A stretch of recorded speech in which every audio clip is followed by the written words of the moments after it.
So this is a KitchenAid K5SS Mixer from the early 90s. And we were having a few problems with it where the speed it would start at when you turn it on was very fast, making a big mess of flour. And there had been a kind of a gremlin noise, like a bit of a shriek seeming from it at medium and higher speeds for a few years now.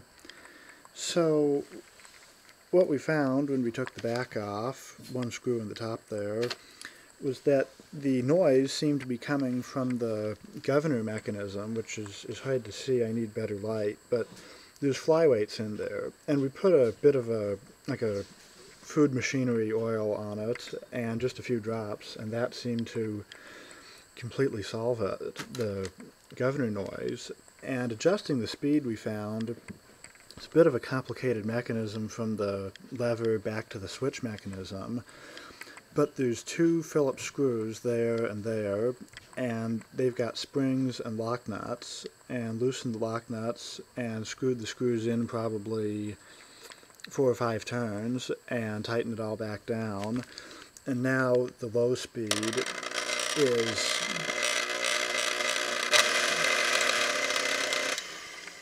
just a nice slow speed to get the flour starting to be mixed in before poofing all over the place.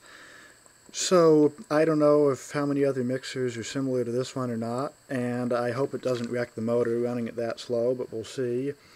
But I thought I'd tell everybody that maybe this will solve a problem for somebody who's got flour all over the kitchen someday.